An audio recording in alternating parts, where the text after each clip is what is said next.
We're here in Tuckenmill, filming HQ of the PoP Party to interview their leader, Stanley Guffogg. We want to find out how it all started, what's been happening, and where they intend to go from here.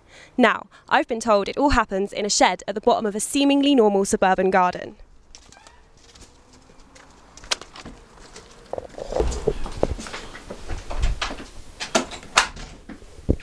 So Stanley, am I right in thinking you're not the real Stanley? Yes. And no. Would you mind then if we spoke to the real Stanley? Oh, all right then. Here I am. What can I do for you? So, how did you go about setting up a political party? Surprisingly, it's perhaps a little bit easier than you might otherwise imagine. I mean, obviously, in order to register your party as a UK national party with the Electoral Commission, you have to go through a number of quite elaborate steps. But so long as you follow each of the steps in the prescribed order, it's perhaps, as I say, a little bit easier than you might imagine, and we didn't really experience too much difficulty in doing that. So if anybody's out there, by the way, and you want to form your own little political party, it can be done. Why did you set up a political party? I think initially out of disgust with the current state of political discourse.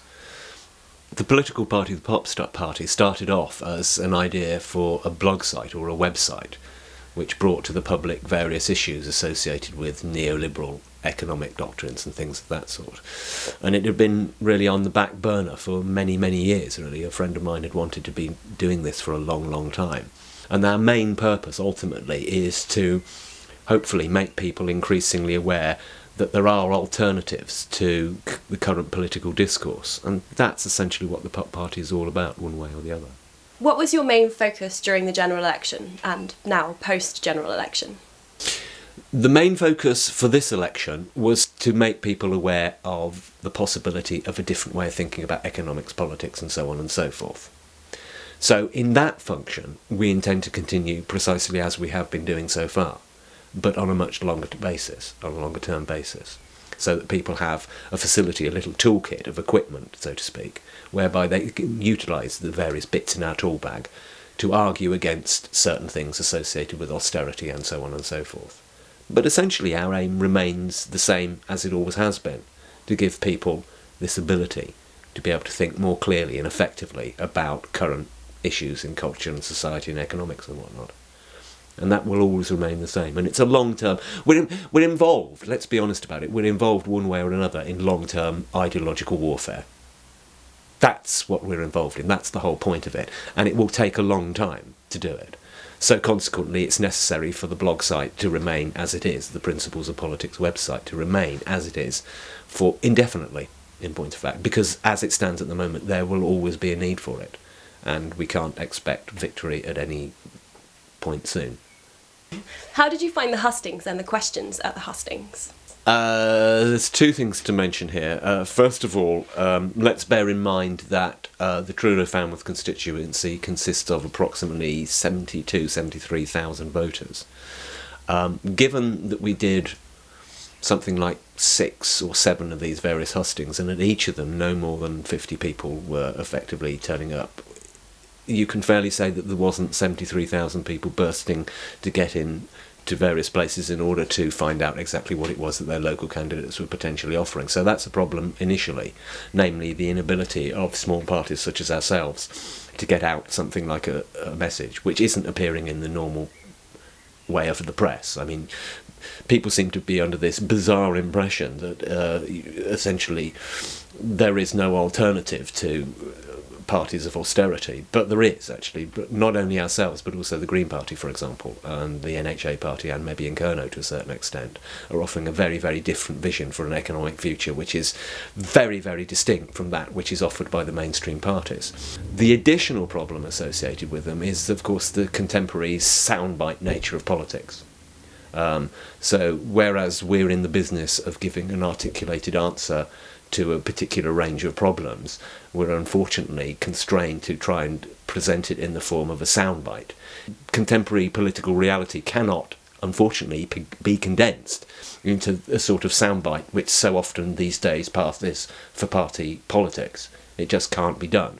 So one of the restrictions upon these hustings was effectively the difficulty of making a complicated argument in the space of a few little metaphors. Actually, that, in point of fact, that's one of the difficulties with politics these days anyway.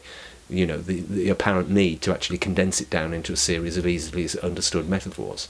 I wouldn't mind so much, except for the metaphors are completely wrong. I mean, that's really a bad thing anyway. You know the sort of thing I mean. For example, they seem to be saying things like, you need to engage in fear of contracting, tightening up our belts, that sort of thing. And, they justify this by the use of the most bizarre metaphor that the macroeconomy is like a household, whereas, of course, it just isn't. So, to put it in a nutshell, if you're basing your vote on the use of stupid metaphors like that, you're going to make a big mistake. Is it worth voting for a minor party?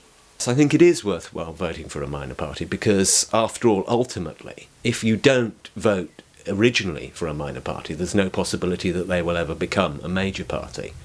Our aim, ultimately, in the Principles of Politics Party, and indeed in any coalition that might be formed in the future with parties who are opposed to neoliberalism and austerity, is to gain momentum.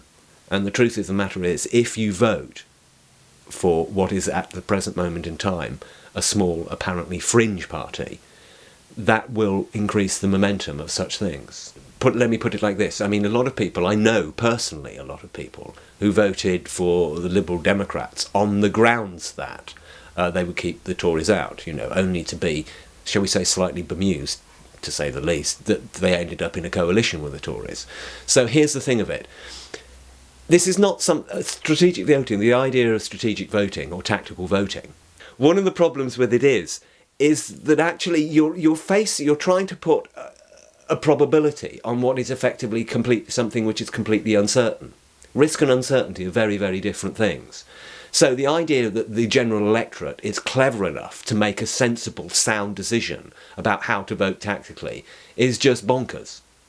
So given that people are really not clever enough, they just do not have the information to make a reasonable prediction as to what will actually happen in an election, why not take the simple option, namely, vote in the way that you actually think or believe, as opposed to some spurious notion of disembodied intelligence that you think might come about or it might not.